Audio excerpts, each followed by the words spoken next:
Okay, here's another great one in terms of hideous tennis technique mistakes I used to make, and thankfully I have changed away from this, not only teaching it but also in my own game, and that is the classic racket back.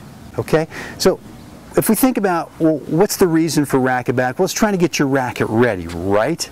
It's trying to get you to react and say, let's say for example on your forehand ground stroke, as soon as you recognize you get a forehand, you want to get ready instantly, so let's go to racket back. Well, what people would do, and what I thought we had to do, was to not only turn and get the racket back, but to really get the racket back, right? So we would go with a straight arm here, and somehow we would be set up from this position here to stroke the forehand. No, we weren't. And I'm telling you, probably we tennis pros created more tennis elbow, or I should say golfer's elbow, the inside of the elbow, with racket back as a setup, and then having to pull the racket back in to make contact. Well, there's a couple of problems here. Number one, if your opponent gives you a lot of pace coming in, deep, it's hot, it's coming in fast, it's going to just explode through the bounce.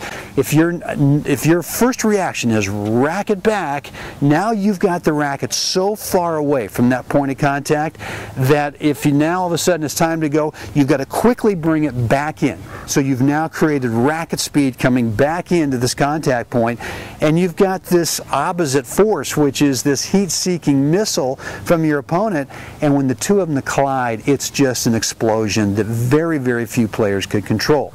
So if you are going to a racket back response on your forehand, and I mean racket back to where you've got the arm straight, really what I want you to think about is that situation I just described. Your opponent has just ripped one deep. It's coming into your forehand. Again, it's hot and it just wants to explode off the bounce. Rather than going back, I do want you to turn the shoulders, but I want you to prepare for that worst case, which is keeping the racket here, so that if you have to, on this deep ball, you can just become kind of a little backboard for a second, provide a little stable backboard for that ball to bounce against, and then just give it a little finish. You don't need a lot of power. And you know, again, if you turn and this is your setup position as opposed to racket back, and you find that now you've got time, well, now you can shape out the swing from this position here, and now you're what I call a shaper in the swing, natural topspin, as opposed to a puller where you're pulling the racket from back behind you into the ball, and you just don't have the same feel. You can't generate the same kind of natural spin, racket speed, all that good stuff. So racket back. Okay, let's change the term from racket back and take the liberties of going way back here. Let's change the term to shoulder turn and just simply leave the racket in this position right here to prepare for worst case.